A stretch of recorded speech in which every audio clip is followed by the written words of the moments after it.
Hello, Night Nation. I'm Trace Rolco, joined by Adam Eaton. Welcome into a new look, Sons of UCF Live. You've been fiddling around with the Open there a little bit, haven't you? I don't want to talk about it. You don't want to talk about it? I don't want to talk about it. Okay. I'm mad. I don't want to talk about it. I mean, I don't want to talk about it. Is this part of the 72-hour more rule, 96 yes, hour? This 24-hour rule. Every 24 hours, I'm still pissed off. That's the 24-hour rule. That's the rule. Well, you know, yeah. Adam, may seem strange now in the crowded field of UCF podcasts, but just a decade ago, there weren't any until a local Kansas grad decided UCF needed more coverage, and the Nightline podcast was born. Let us welcome in its founder, my former partner, Andrew Fagley, right off the top of this show. Hey, Andrew. Hey, it has been an absolutely. You guys know each other? Yeah. We okay, you guys are okay. For sure. It has. What's a Kansas hat there, Kansas alum? Yeah, well, you know, I have both. So I have a Charge on shirt, and I got Go Knights behind me, but I got to have a little bit of something here because that's what this whole thing is about, right? You dreaded this, but really never thought it would come to be, right? That UCF would join the Big 12. And look, now here we are, UCF going to Lawrence this weekend. Yeah. It's a bit hard to handle for me, to be honest with you. Of course, I love that UCF is, joined the Big 12 and all the things that come with it. But the one thing, is me as a fan, it makes it difficult to, I guess you could look at it with a grain of salt and, you can look at it on the bright side or whatever. I win on both sides, but I lose on both sides as well, I guess. So. So who are you rooting for, Andrew? Who are you pulling for on Saturday? I am absolutely neutral. I'm going to cheer both squads because I just feel like that's the only way that I can do it. When you were talking about this possibly happening, Kansas had many, many bad years, and now they're on the upswing again. It's awesome. It's absolutely awesome. I love that they are finally getting stuff together, and I figured with Lance Leipold that things would come together. He's a good coach. I honestly thought maybe he would even be. I love the comments at the bottom there. That's awesome. I'm not gonna burn it though. This is my favorite one. No. But anyway, yeah. I don't know what I was saying. It's just like old times. It is just like old times. I forgot what you guys want me to leave? I'll leave you guys alone. That's fine. It's like over here. It's like Squirrel, that something runs by the bottom of the screen, and I'm like reading that and not concentrating on what I'm talking about. But anyway, I'm glad to see that KU is getting their stuff together the last couple of years. It's been a long, hard road for them. So I don't know. This is the difficult part, though, because I know that UCF needs this win. KU also needs this win. I think UCF needs this win a lot more, to be honest with you, just for the locker room and everything else personally. Andrew, I don't know if you were at the game on Saturday. I mean, if as we're all, that was just. Can you describe for me what happened and what you felt after that game was over? I don't know what happened, to be honest with you. The last time I looked up and I think the first touchdown that we let them score, I'm like, okay, let's give them one, in garbage time or whatever. It's the third quarter. It's basically garbage time at this point. Because we were up by so much. I'm like, whatever, give them one so they feel good. And then all of a sudden more and more and more. And then the fumble and the kick and all this stuff. I was losing my mind. I was trying not to be too crazy out there. I finally got my voice back a little bit. As you all well know, I always lose my voice for the games, but yeah, I'm just glad that I don't know what I'm glad about. It's been a weird week. I'm still kind of upset about it. I just think I've heard a lot of people, oh, this is the worst loss. This is the worst loss. I don't know about that, to be honest with you. Is your confidence shaken in Gus Malzahn? I'm kind of always a coach guy, and I kind of always want to believe I was a Heupel guy, not really too much a Frost guy, but I don't know. I mean, this is what it's what we knew was going to happen a little bit, the inconsistency of Gus Malzahn. So I don't think it's a big, surprise to anybody that this stuff may happen. We were told about it from the Auburn fans. If you ever watched Auburn play, you knew that they had some inconsistencies. So they gave him a contract today. That was pretty crazy. Yeah, they did not do that so well in the timing department, that information coming out. Yeah, that was kind of weird. I saw that come across my phone earlier, and I was just like, okay. And then I went to Twitter or X or whatever you want to call it now, just to see the comments on that one. And a lot of them were not great, obviously. That's just the UCF loyalists, right? That's fair. They were the biggest ones against it. Yeah. Andrew, which quarterbacks are going to play? I know there's some talk about Jalen Daniels not playing. Maybe Bean gets a start for Kansas. Obviously for UCF, John Rice Palmer, Timmy McClain. What's your prediction? Which quarterbacks do we see for both teams? I think it's going to be both backups, personally. I think it's going to be Bean and then McClain. I like the way McClain plays. I like the way he throws the ball. I've never been a huge John Rice fan. I've gone over this a million times. I love the way that he runs, but I wish, we could have Timmy's arm on John Rice's legs maybe, and then we'd be really, really good. So he's been a little bit better throwing. Go ahead. Sorry. What's your game day plan on Saturday? Where are you watching? What are you drinking? I'm watching it at home alone in front of the TV. And I'm just going to absorb the entire thing, I guess. I was going to go. I took the whole week off. I was actually going to drive to Kansas. And then I decided last minute that, boy, that's a long drive. And I kind of. And that describes UCF's in the Big 12. Boy, yeah. And if it would have been different, like if Texas would, I mean, if gosh, boy, I'm all mixed up here today. If Kansas would have won that game and if UCF would have won that game, I think it would be a little bit more meaningful in the whole, gist of things. So I may have, and KU would have still been ranked and everything else, and I may have done it at that point. But since it's the way that it is, it didn't really make a lot of sense. Andrew, at the risk of asking a question that out of context is going to come back to bite me, what are you wearing? What are you going to wear on Saturday while you're watching the game? Well, I'm probably going to wear some kind of UCF shirt or jersey and this hat. I mean, it's the easiest. So that was the other thing. Like, if I was going to go to the game in Lawrence, like, what would I wear? Like, I mean, I need one of those. I need one of those split jerseys, or something. I don't know. I probably would have worn the same thing. I probably would have worn a UCF jersey and a KU hat or something like that. Well, this won't be as challenging once basketball season gets underway. I am excited. You would have to worry about this problem. No. I am a little bit excited about KU coming here, though. First conference or second conference game, I think it is.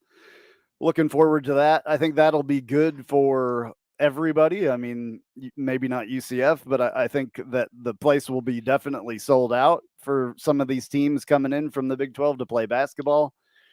That may help a little bit with revenue or whatever, but I think it was the women's today. They were picked dead last at the bottom of the Big 12 or something like that. Something I saw on Twitter. Who knows if it was that's X, that's I guess. accurate, what do we say now? Do you say Twitter? I don't really talk about it. I say Twitter. It's still Twitter to me. It'll always be, I guess. And you will always be Andrew Fagley, roots for both Kansas and UCF. And we thought no better guest to turn to this week on this rivalry than you. Andrew, thanks for stopping by Sons of UCF Live. No problem, guys. Thank you very much for having me. It's good to see both of you. Good to see you. Yeah, man. Go Knights. Same. Take care. Go Knights. Charge on. Yeah, that's a tough one. He'd been talking about it for many years. Couldn't possibly happen. And now It's a conference game on a Saturday in October. And it's a big one too, right? Like, I mean, Jayhawks. the magnitude of this game has certainly ratcheted up over the last, 4 or 5 days. So it certainly has changed in light of what happened on Saturday. Well, we've been hearing all week about the Knights' chip on their shoulder. They're going to come out angry, and I've been saying that I want to see them come out smart, cut down on the mistakes, make good plays, and it was along that line of questioning that I directed at Coach Malzahn on Monday. Facing some adversity now, you're talking about turnovers, mental mistakes. How do you define a mentally tough team? Mentally tough team, in those moments in the second half, I mean, we got to be tougher. There's no doubt. How do you coach that up? That's what you do as a coach. And obviously, I'm not doing a good enough job in that situation for us to finish games. So, that's one of the head coach's jobs. So we got to do better. I got to do better. How do you do better? I got to do better. That's a whole lot of nothing. It's a coach's job, Trace. That's what I heard. Yeah, whole lot of nothing. Let's talk about coaching, this performance, this game with former Knights safety Derek Hallman, first-time guest on Sons of UCF Live. Derek, thanks for stopping by. Hey, what's going on? Good to see you. You were quoted on Twitter, X, whatever you're calling it. This may be the worst loss in school history. You're not the only one saying that. That one was tough to watch, that fourth quarter. Oh, yeah, absolutely. I wouldn't – if we would have got blown out, it is what it is. You take some L's. But to be up, what was it, 35-10, 35-7 going into the fourth, it's like I actually had turned away. I started watching some more competitive games, and I would flick back, check on the score. I'm like, oh, man, they scored. All right, let's keep it double digit, y'all. And then I turned back. I'm not sure how they scored prior to it, but it was like right when we were on offense because they had just scored another touchdown, and we were in the Wildcat. And running back R.J. Harvey fumbled, and they ran it back. I'm like, yo, what the hell is this? Now that's the call right there. That's the radio and TV call. play-by-play. We often have guests, offensive-minded guests on, so it's good to have somebody on the defensive side of the ball. Oh, yeah. What's your assessment of this team at 3-2 now? What are you seeing? What are you concerned about as we approach the halfway mark in this 2023 season? I saw someone say on Twitter that, this is how you lose a locker room. And it's true. This is a pivotal point in the season. And it's like, how are you going to face this adversity? Because you're going to face adversity. All great teams do.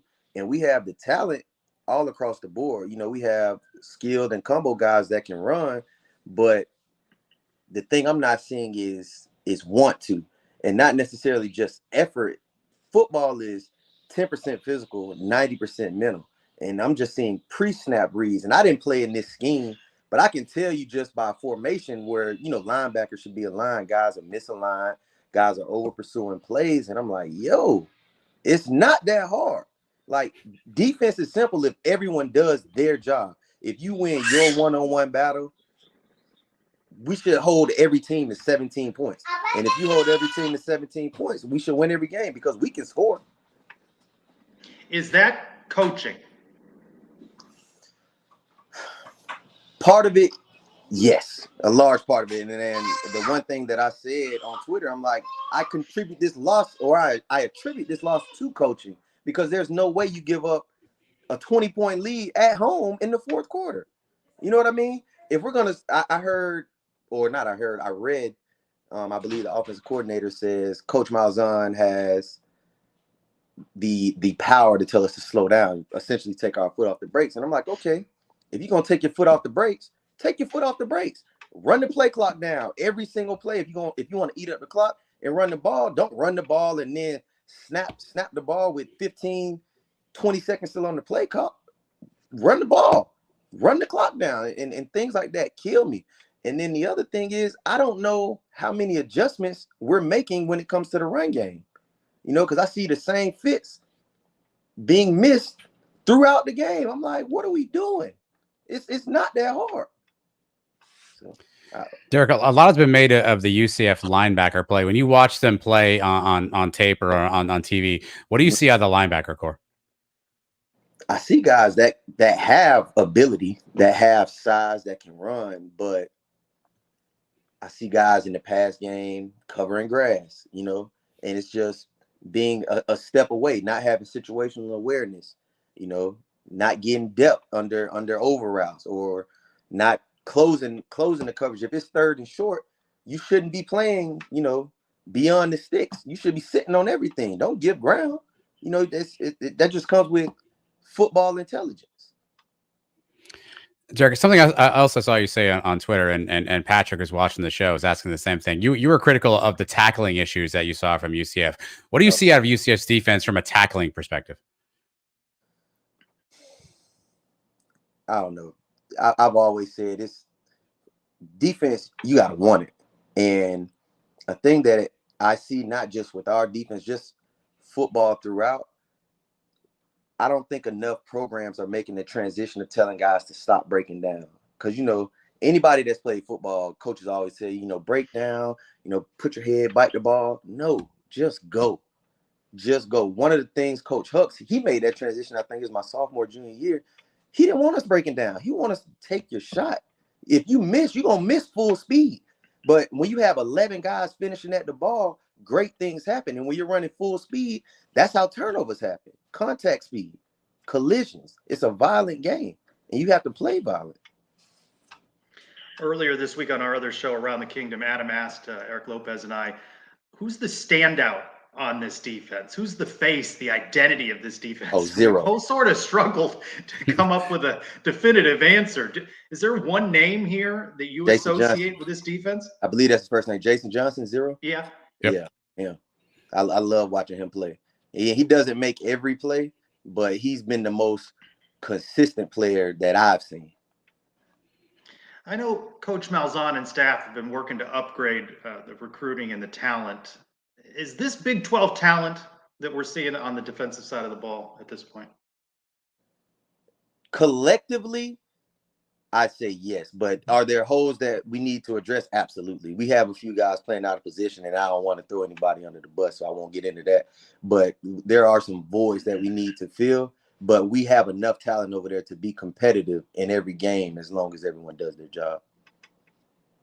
Derek, take us in the locker room. You're a leader of a team, and we've lost a heartbreaking game. To your point, maybe the worst loss in history, and you're one of the leaders. What do you say to your teammates? What do you do to try to get the team back and motivate and energize after something as bad as what happened on Saturday? Man, I'm just putting myself in just say 2008. 2008 was probably the worst year when I was there. And it was a bunch of clowns on that team. It was a bunch of guys that returned from 2007, but we weren't great offensively. And defensively, we were solid. We had some tough losses. But as long as it's the morale. So if they go in that locker room and the first thing that comes out is a joke, there's still some camaraderie there. But if the finger pointing starts, that's when you gotta, as a coach, reel it back in, and just have a heart-to-heart talk with them. Just be honest and be like, hey, take responsibility. Like, hey, that was on me. And coaches don't play, essentially it is on the players because they're the ones on the field. But a coach has to realize, hey, there's a huge momentum swing here. And what do I do to reel this back in? But as a leader in that locker room, I would just talk to them like, hey, man, this can't happen again. We work way too hard. We put way too much time in the Florida heat, training all summer, all spring, all fall camp. We can't have this, man. It's uncalled for, and it baffles me that it even happened. UCF has been blown out plenty of times, and people joke about the USF loss in 2007, my freshman year. People joke about, the defeated season where we lost to an FCS school. What was that, 15? Yep. And none of those losses bother me as much as this one does. And I'm not sure if it's because it's fresh, which it could be recency bias, but ideally, I just think it sucks that we blew a 20-point lead in the fourth quarter. Well, the other thing you were vocal about on Twitter was there was a lot of talk, and some of the players did it too, Derek, blaming the fans for leaving the stadium early and the energy not being there. I see the head chick already. What are your thoughts on the commentary that the fans not being there had something to do with this game? Atmosphere, like, it's cool, and it's great to see the stands packed. It does give you a home field advantage when the fans are loud, but fans leaving have absolutely nothing to do with that loss. I don't like, and I said, I'm like, I don't want to see anybody pointing fingers at the fans. Fans don't play. Fans don't blow 20-point leads. Like, there's no excuse for you to lose a game at home by not just double digits, but by 4 possessions. Because I think it was 35-10. So essentially 4 possessions in the fourth quarter, especially with the new clock rules. The clock doesn't even stop until it's under 2 minutes in the fourth quarter? Or unless you have an incomplete pass. So I'm like, come on, man. You're not making me. I'm not feeling better, Derek. You're not making me feel better. It hurts. And and the thing I said, I was like, I can't even act like I'm upset because I wasn't even mad. I was hurt, man. I'm like, bro, we just really blew it. And now I got to defend this shit. Oh, excuse me. I got to defend this. You know what I mean? Because everybody's blowing my phone up. I got a bunch of friends that went to USF and other large schools. Like, hey, man, what happened? I'm like, bro, I don't want to talk about it. Yeah. When you played, were you a 24-hour rule guy or a loss? Oh, yeah, absolutely. You got 24 hours to lick your wounds. You can't let it get down on you. We can talk about it because we're fans now. We're not in the circle. Coach O'Leary always talked about people that are in the circle and people without it. And although I'm a former player, I'm not in the circle. I'm not in there training with them, watching film with them, practicing with them. So we can talk about it. But those guys, once Monday morning hit, it's on to the next team. You know what I mean? And football is the next play, having a short-term memory. And when you dwell on things, that's how you get beat. You can't, you got to have that high self-esteem, high self-confidence, and just confidence in your abilities, and just move on, man. There's nothing you can do about the past. Control what you can control and move forward. Let's not let it happen again. Well, fans may not play, but they sure can coach, especially on social media. How do you evaluate, from what you're seeing, from your vantage point outside that circle, along with the rest of us, first-year defensive coordinator Addison Williams, who during his Sunday media availability, he himself said, still learning things. I'm making mistakes, which has led some fans to say a lot of on-the-job training for Addison. How do you evaluate what you're seeing from him? It's just, we just need more consistent play because you see flashes of it, whereas it was who did we play last week? Kansas State, where they're getting some chunk plays in the run game, and then it's plays where you see like we fit it up perfectly and 0-yard gain, tackles for loss, and we just need more consistent play. I'm not sure what they're coaching them as far as keys, and the linebackers here I'm talking. But when I played, we were coached to read the running back and then fill the line. You know what I mean? Because the running back can tell you what the play is essentially just by the steps, the zone read, a drop step for screen or draw, things like that. And then as an outside backer, you can see the tackle. There's a huge difference between a pass block and a run block. You know what I mean? So I don't know. And then on third and longs, there's only so many plays on a run. Screen, draw, or a short crossing pattern trying to get some chunk play, some chunk yards. Derek, what do you make of the offense? Obviously, you're a defensive guy, but UCF's offense obviously a little different from the era that you were in. But Timmy McClain stepped in. What do you make of the offense the last couple of weeks? I knew they were going to score regardless of who's at quarterback because, they're talented. They're great at running back. They're great at receiver.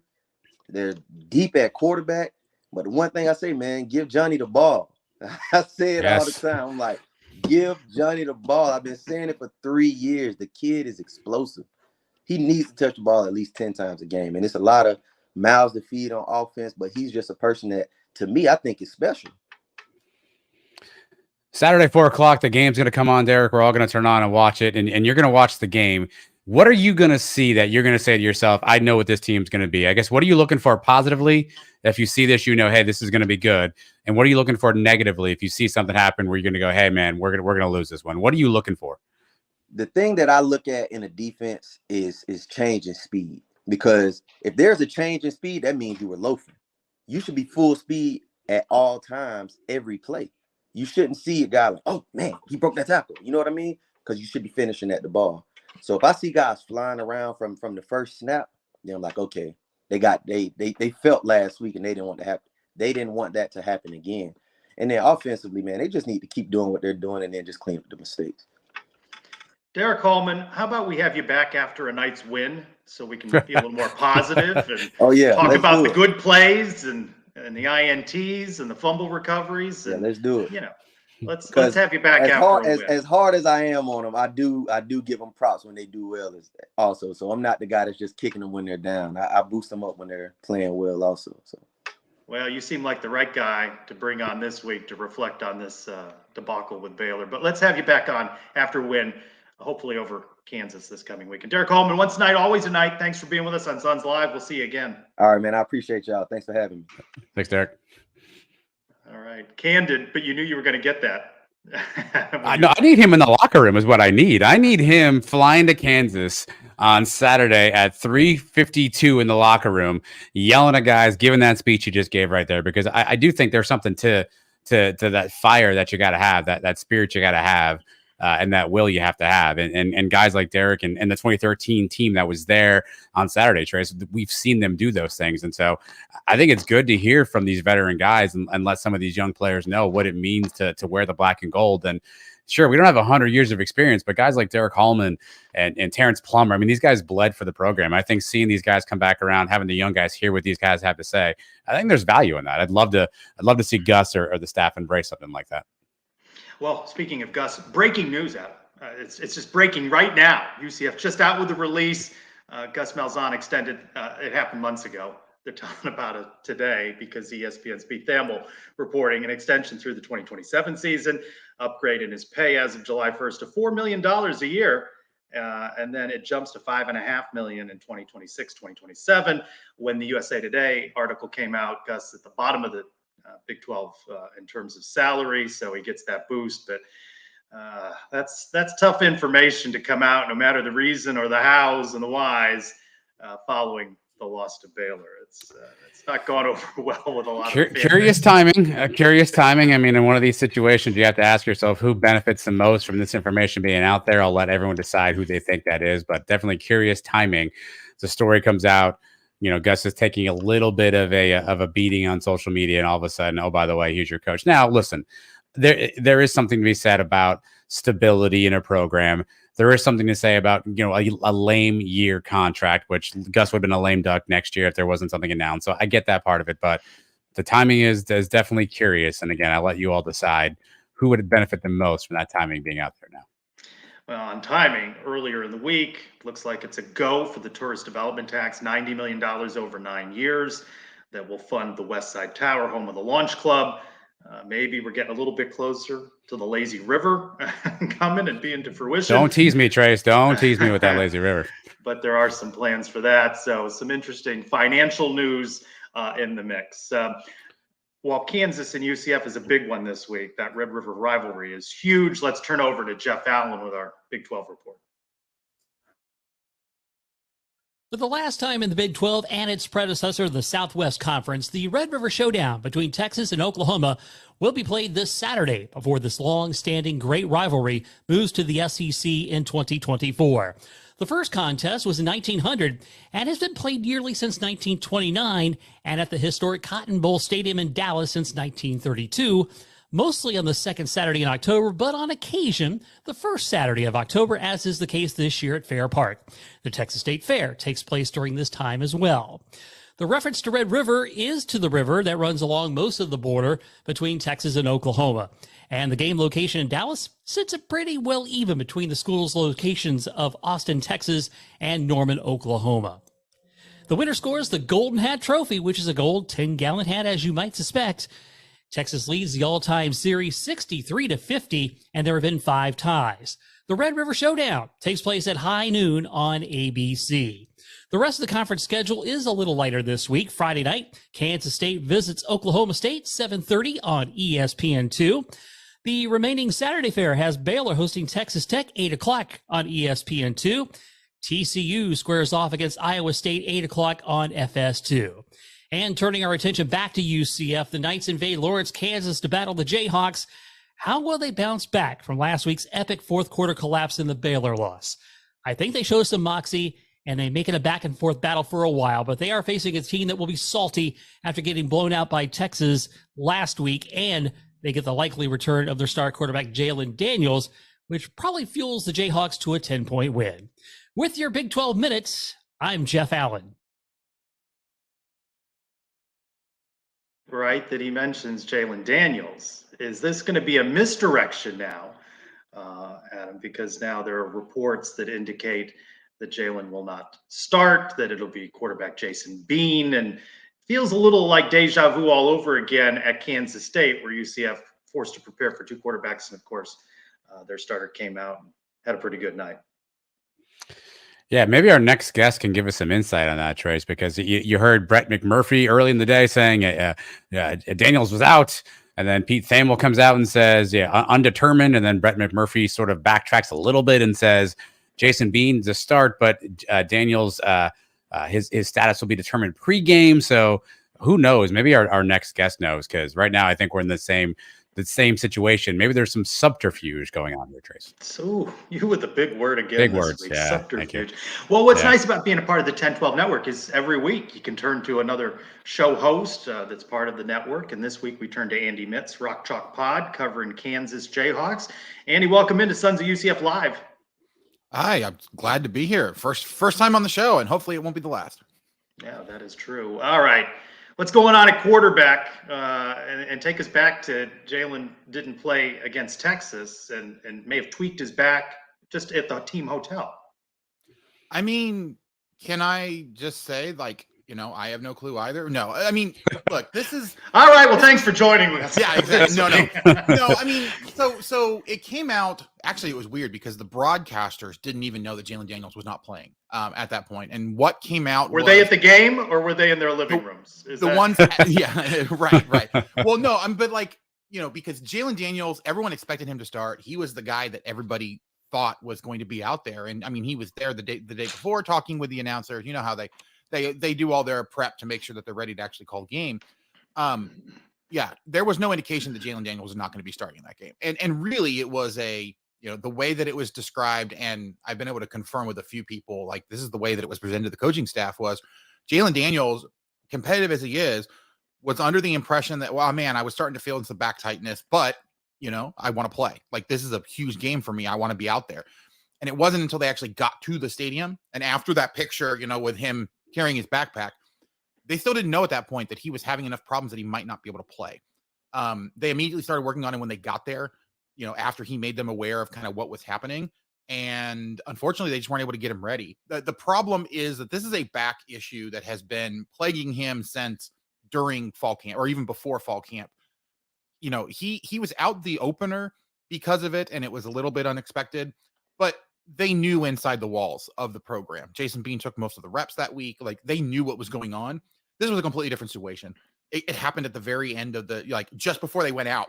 And you could tell because they game planned a certain way. They were looking at it. This is how we're going to attack Texas. And you saw that in the game plan. Jason Bean is not a very accurate on the sideline type of thrower. His best plays going deep are when he can throw to the middle of the field and the receiver has time to adjust to the ball. There was way too many plays that were called out to the sideline, and Jason Bean just barely missed them.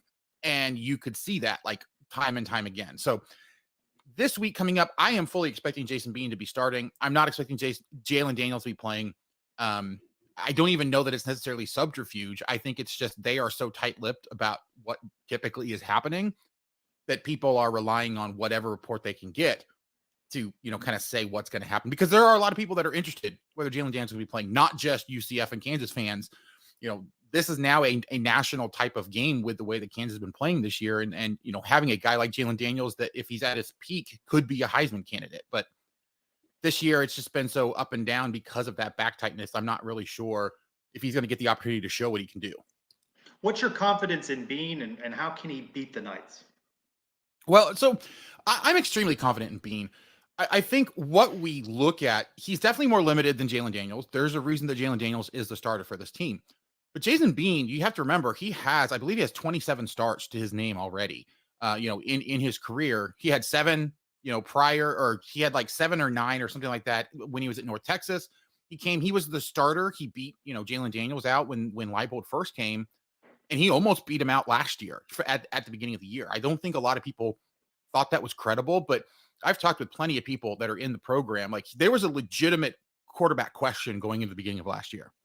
And so Jason Bean is not one of those guys, just those backups that you just grab off of wherever and, he's thrown in. He has a lot of experience. He's a very, I would say, mature quarterback. He knows what he can typically do. You just looked at what he did last week, and he was playing someone else's game plan. I think when they actually scheme everything up for him and what he is able to do, I think he's going to be a lot better. And you're going to see, what kind of backup Kansas has. He led them in 6 games last year. They had the win against Oklahoma State last year. Obviously, there was a bunch of injury issues on both sides of the ball there, but he has experience leading this team. I don't think that Kansas fans are necessarily worried about him leading the team. It's the question of how good can this team be with Jason Bean instead of Jalen Daniels.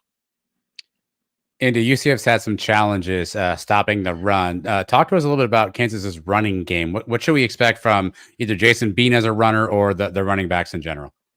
Well, I'm curious to see how they're going to use Jason Bean as a runner, but they may not need to. That was a big part of Jalen Daniels' game last year, and you saw in his first action against Illinois that he did not run. He had like 20-something yards against Illinois because Devin Neal was running all over the place.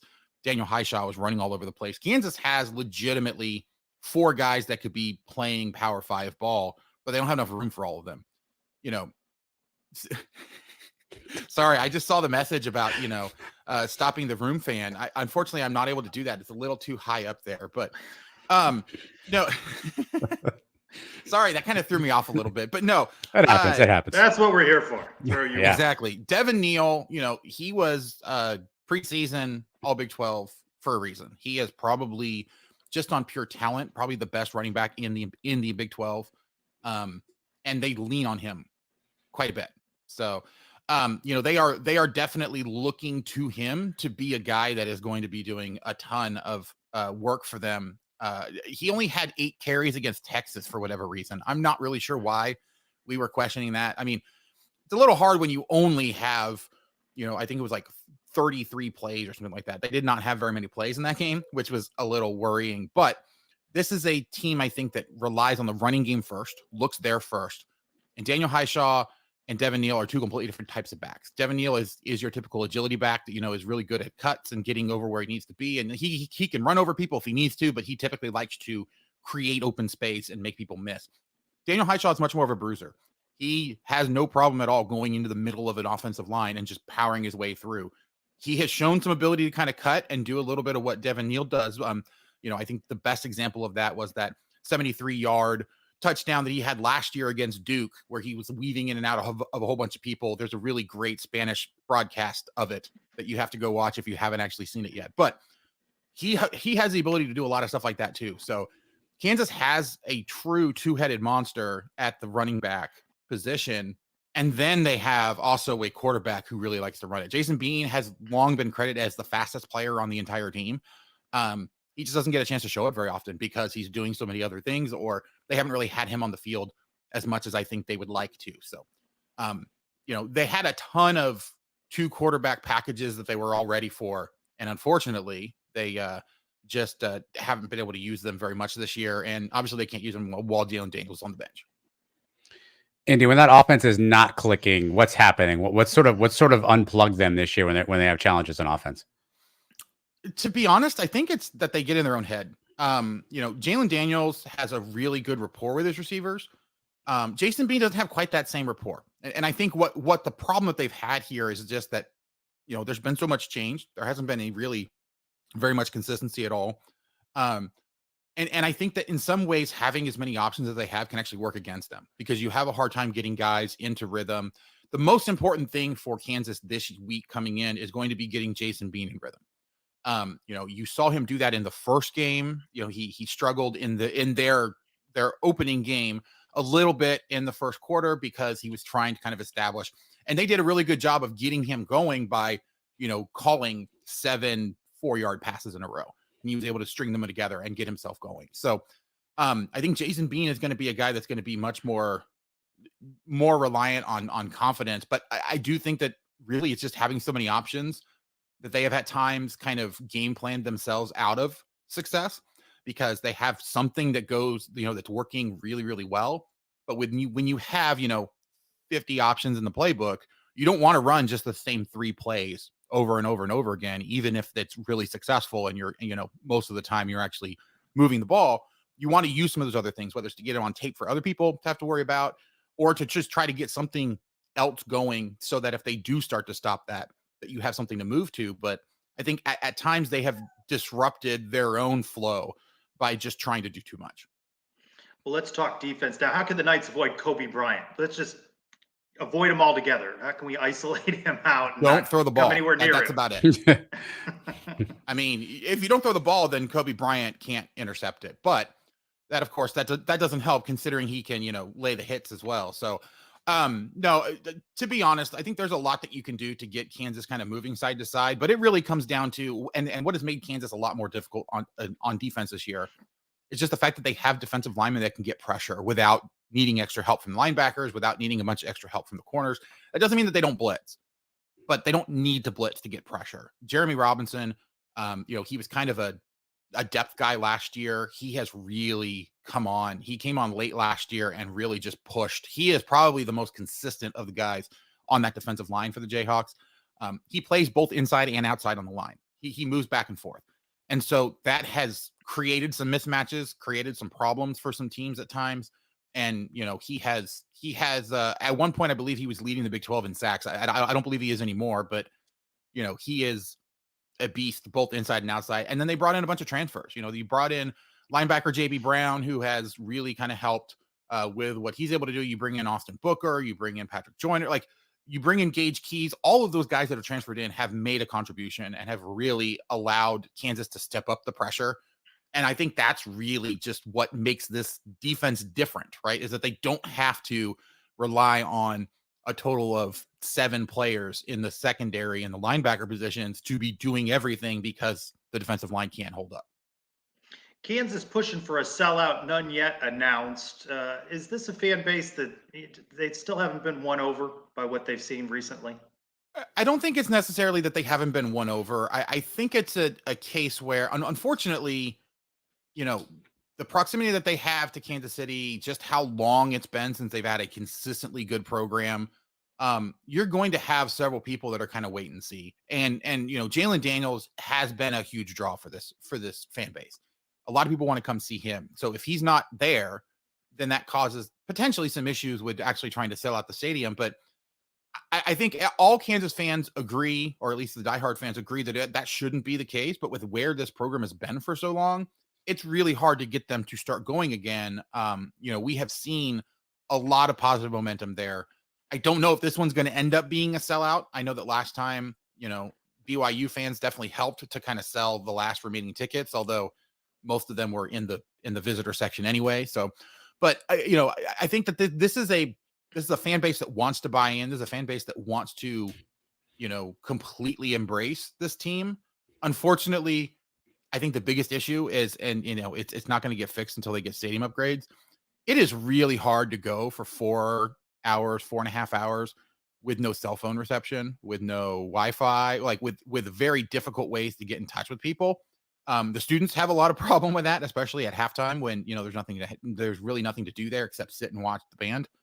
And so it's unfortunate. It really shouldn't be that way. But the fact that there are so many people that can find those types of excuses to not stay at the stadium or not come out to the stadium in the first place, they still have work to do. But I think that this fan base is getting there. It's just not quite yet.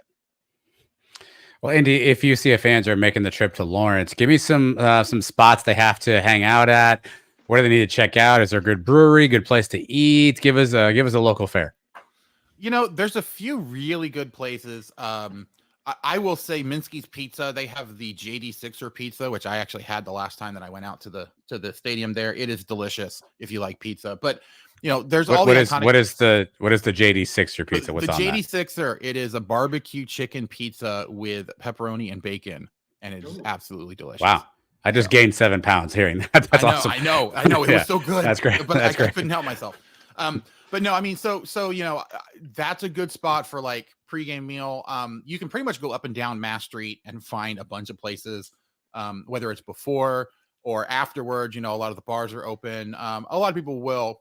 There's a very, very big debate about whether, like the Hawk or the Wheel or any of those bars are the one that you want to go to. Unfortunately, me not being someone who frequents bars very often, I don't have any personal recommendations, but from what I understand, it's really hard to go wrong with a place to go get something to drink before the game, or, to go drown some sorrows or celebrate a big win after the game.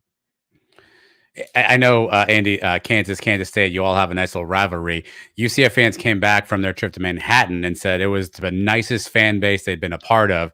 So will the Kansas fans be nicer than the Kansas State fans? If you talk to Kansas State fans, no, absolutely not. But, as long as you don't insult the Kansas basketball program or Allen Fieldhouse or anything why would like we? That's impossible. I know, but what I'm saying is, as long as you're smart enough to not say anything bad about the basketball team, we got you there. To find that they are a very, very nice crowd. They, a lot of the people that are there that have been there for a long time are just glad to see people in the stadium, whether it's Kansas fans or UCF fans. I'm going to be completely honest here. So you're going to have the people that have been there for a really long time that are just welcoming to everybody. And that's kind of a Midwest, especially Kansas type of thing where, the fan bases, you can't really tell what the fan base is going to be by looking at what they are on Twitter, because I can tell you right now, Twitter is, grabbing probably the worst of people from the fan base and amplifying. Stop. Well, Robert needs his entire tab picked up, according to his comment here. So I'm not sure if that's possible. Well, you know what? I'll put in a word with a few people. I can't promise anything, but if Kansas wins, you might find, some very happy Kansas fans that are willing to buy a few drinks for. Is there a drink of choice? I know, again, I don't want to insult the Kansas fans. I know Manhattan had the Nancy. Is there a drink of choice there in Lawrence, something that people need to get? I can't think of anything off the top of my head. I'll have to find some stuff out, and I'll let you guys know so you can let people know. But unfortunately, like I said, I don't drink, so I don't really know what most of the drinks are. But I'm not aware of any kind of specialty drink just for Lawrence or anything like that. But you can't go wrong with 23rd Street Brewery or Free State Brewery. They have their own like brews that are on tap that are really, really good from what I understand. Is the field house open on game day for fans? Can you check it out? Usually it would be, but they're dealing with some construction and they would have just had late night the night before. So I don't know if it's going to be open for people at that point, but if you go really early, you might be able to take a quick look around. Gotcha. Tell us more about Rock Chalk Pod. Rock Chalk Podcast. We cover everything Kansas. I've covered so many different things. I've been doing it for probably about 8 years, so I've seen a lot. I've seen some really bad football. I've seen some really good football, and of course, basketball is there all the time. But you can find us anywhere you get your podcast. Just search for Rock Chalk Pod. We are on Twitter at Rock Chalk Pod. Man, I really love covering this team, and unfortunately, I've watched way too much bad football that now I am super committed, and I'm enjoying the fact that it's not so bad anymore. Well, let's see if we can have you back on when basketball season starts. Let's not do that, Trace. Let's not do that. It's going to be tough for very Knights nice. Okay. Look, I am definitely a Kansas fan, but especially since I'm on I'm on the 10-12 podcast on the Monday episodes, I try to be as objective as possible. However, if I think you're being a little bit unreasonable about Kansas, I'm going to hit back as hard as I possibly can. So you're not going to get unreasonableness from us on basketball. About basketball? No, we may be a little mouthy about football. I would hope not. I mean, no such thing will happen. No such thing. Andy Mitz, part of Rock Chalk Podcast. Thanks so much for being with us on Suns Live. Thank you. Thanks, Andy. All right. Got their work cut out for them, don't they, on Saturday? You know what? And after what we saw, there's no lead that's safe. Yes. And they got to finish a game. And if things start to That'd slide, be helpful. Will they have the mental fortitude to buckle down and close out the game? These are things we're just not going to know. Yeah, look, I said on the pod, and I don't know what show is on this week, but I said a bunch. You're going to learn a lot about UCF in this game because either they're going to do what Derek Hallman talks about. They're going to go in the locker room and they're going to be pissed off that the entire college football nation is laughing at us, that we are getting memed everywhere. We're getting, all these records everywhere, and they're going to be pissed off and they're going to go take it out on Kansas. Or the minute adversity hits and the minute they get punched in the mouth, you're going to figure out where this team is at. You're going to learn a lot about UCF on Saturday. My hope is that we're going to see the former on this, and you're going to see a team lock arms, be pissed off, and go take it out on Kansas and come out of there with a win and write the season. But the other story end is also a possibility. So, yeah. All right, some news and notes before we hit the mailbag. You want me to play that sounder, don't you? Yep. I do. I'm her band. Let's go around the kingdom. I love her. That was my voice on I was Herb. I was my inner Herb Hand all weekend. That was a preseason Herb Hand voice. That wasn't even once the season got going. Women's soccer drops a 3-1 match to Texas. That's the first regular season loss by the Knights to the Longhorns since the year 2000. And UCF's first home loss in nearly 400 days. Forward Maggie Jenkins scored a goal, gave UCF the early 1-0 lead. Knights gave up back-to-back goals, pretty close there in the first half, lose 3-1. They face Baylor on Sunday at 1. And then, believe it or not, the season's winding down. They've got senior night against Texas Tech next Thursday. Volleyball swept Texas Tech on the road. They're 14-2 overall, 5-0 in the Big 12. They are back home with West Virginia on Wednesday. And then, big one, second-ranked men's soccer, highest-ranked team ever in UCF athletics history. They're second in the RPI. Juan V. Munoz, the goalie, is the defensive player of the week in the Sun Belt. They are back home Saturday against Georgia Southern at 7 o'clock. And you heard Andrew Fagley mention it earlier. Women's basketball preseason poll of coaches comes out. Knights were originally 16th, but somebody told them that there's only 14 teams in the league. So they moved them into 14th, Adam. Moved them into 14th. Gonna be a long year. I don't have a sound effect for that joke, Trace. I'm sorry. It's going to be a long year. I'm sorry. And I mentioned it earlier that Eric Lopez and I mixed it up on a variety of topics this week. Another exciting episode of Around the Kingdom. A lot of people like this show, and we thank you for watching. And I believe we have a clip. But I'm going to be that knee-jerk reaction guy. This is the worst loss in program history. Trace, you only have one ever home opening Big 12 game. It was a celebration. People were coming from all over the place that haven't been to games in a while. This was a celebration. This was a game you're going to be talking about 20, 30 years from now. And now we're going to be talking about how they blew a 28-point lead. Yeah, but we're going to stop talking about that after UCF goes on the road and beats Kansas in Lawrence. That's coming up. Around the Kingdom, you can find it on the Sun's YouTube channel. You know, by the way, we hung out a little bit with Brian W. Peterson. I will tell you, I'm a little uncomfortable when he just randomly goes up to people and says, "It's that time again." And people just, some of them don't know what he's talking about. It's a little uncomfortable. It's that time again. Time to open the Brian W. Peterson Sons of UCF mailbag. Hold on, Get some free drinks too, and it doesn't. In honor of Brian W. Peterson, Rich, really quickly, if I could. Yeah. 15 minutes walking around the alumni building looking for his picture on the wall. Only the one that had been taken down inexplicably at some point, and no one told them. I'm going to play this music the entire time. There underneath, okay. Remember when you had music, you were trying out different music music during the mailbag, and the one was like a crackling fire? Yeah. This is it now. It's not the presidential march. At night's agenda, we witnessed the complete collapse of the team in the second half for 2 consecutive weeks, this past week being the worst. What specific action is the coaching staff taking to stop the hemorrhaging? Well, you heard Gus Malzahn say it's his job as a coach. He's going to coach them up. We don't really know what any of that means. A little vague. But you heard Derek Hallman talk about coaching is a factor in this, right? And they got to finish. Yeah. This. I mean, hopefully it's bringing the team together, Trace. I think that's the one thing you need. And I think Derek said it perfectly. He led in voice to it.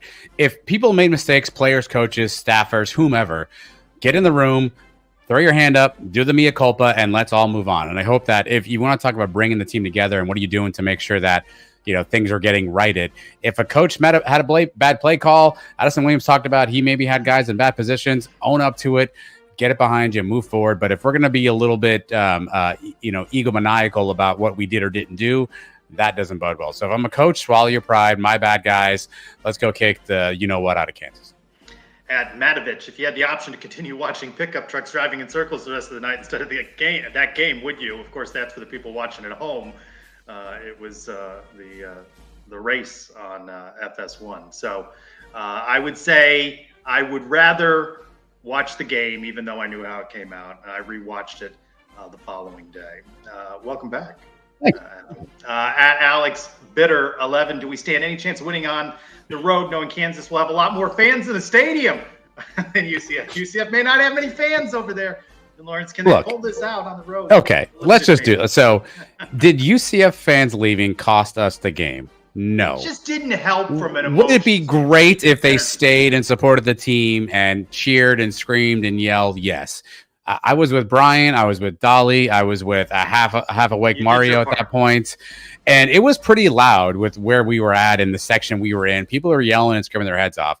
Optically, if I'm a player, do I want to look up and see fans in the stands? Yes. But again, all I can think of, unless a fan was going to run out of the stands and tackle the guy who covered the fumble, outside of that, I don't know how fans would have helped in that situation. I am Rob, 6719. Does anyone else think Gus is calling plays?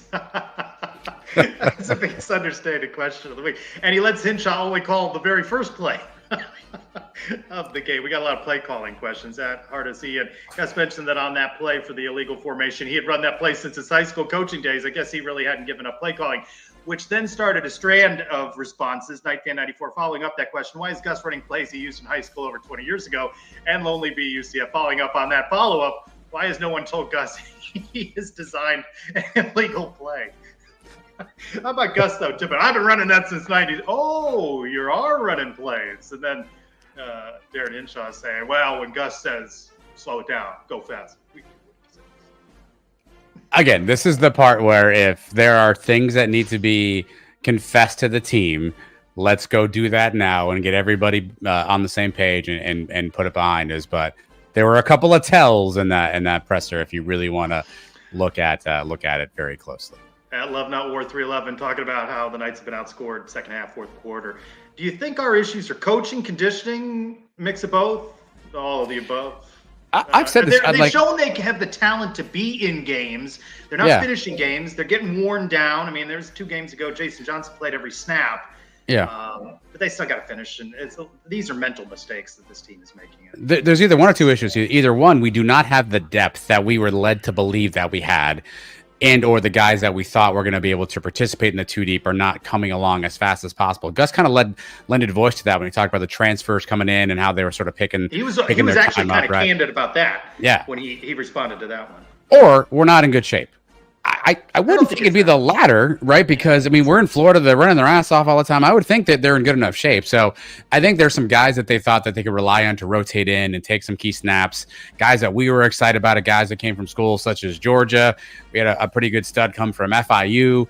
And we're not seeing these guys in the field a whole lot making plays. So I got to think that there was the thought that we'd have more depth. We don't. Now we're relying on a core group of guys. And I'll just say it again. We have to find a way to keep guys healthy. I love Ricky Barber to death, but I love Ricky Barber better on the field. And it seems like the last couple of seasons, he's had, nicks and bumps and bruises here and there that have kept him out of the lineup. I need Ricky on the field. At Golden Knight _the second, is the season even salvageable at this point? They're 3-2. So yes. Who else can they beat that's on the schedule? I think they can beat anybody. I still think Oklahoma, that's a tough one, but if they play like they have, they aren't going to win those games that they went into the season thinking they could win. Cincinnati, Houston, West Virginia looks tougher. Those are all weeks away. Can you get out of there? Can you make up for Baylor with a win at Kansas now? Yeah, 5 of the last 6 years, the Big 12 has had a 2-loss team in the championship game. Not saying that's going to be us, and we certainly have made things a lot harder on ourselves now than it needs to be, but there still is a glimmer of hope. I think the Big 12 outside of Oklahoma and Texas is wide open. You don't know what's going to happen, but we certainly did not make things any easier by losing to Baylor. At Brian _Campbell, do you think Gus's plans to finally recruit the Midwest for some hogs on both sides of the ball? He certainly likes Florida. He likes Georgia. He hasn't ventured off to Germany yet. I don't know about his plans in the Midwest. Does he like a running play? Because just call a simple running play on 3rd and 5, and that's what I need. I don't need hogs. I need 3rd and 5, put it in somebody's belly, let him fall forward for 2.5 yards, kick a field goal, and win the game. That's what I need. Yeah, Manny and Morris, whatever happened to quality losses? Thought we'd get that bump now that we're P5. Yeah, well, you can't lose like that and get a bump. You know who this team misses, Trace? Not Manny's question. Sorry, Manny, love you to death. This team misses Isaiah Bowser. Because Isaiah Bowser was that guy on 3rd and 5. If we have Isaiah Bowser, are we running the Wildcat or are we turning that thing around, giving it to Bowser, just letting him fall forward for 3.5 yards? We thought that was Jordan McDonald, who's now in a milk carton someplace because we haven't seen him in the last couple of games. Did he get hurt? Because nobody's talked about him. I don't know. Yeah, we heard a little bit about the center situation where Caden Kittler went out, which is another position to watch this weekend. Who's going to get the starting nod at center? Of course, we're kept in the dark all week. We don't know anything and won't know until they run out. Rest in peace to Drake Metcalf, who went from the starter to the 3rd string. Bulis Schmidt, who hadn't taken a snap all year, became the backup center after he was out for 2 weeks. So your guess is as good as mine on that one. Ecker Hollis, Debbie, what changes would you make to play calling? And Debbie mentions more Kobe Hudson. Less nonsense. Just play. And more Johnny Richardson. Six carries. I mean, more Johnny, and I've said this about Gus for the last couple of seasons. It seems like in crunch situations, as opposed to running something foundational, something bread and butter, Gus always tries to outsmart the other team, try to outsmart the other coach. They're never going to expect this. I think we can catch them here. I think they're not going to be ready for this. Just run what you do really, really well, and have confidence in your team to execute your best play. You don't have to trick everybody. You don't have to try to play, I spy every time. And I think that's what I need at Gus, is just run something foundational, pick up yards, move the chains, and keep it moving. Let's stop trying to trick everybody with a Bowser pass on 4th and 1 the JRB. And Riley carries 16. Hey, we're a football school, by the way, Adam, a soccer school. Is there any chance Marshall will lose 2 games? They're number 1. So men's soccer will move to number 1.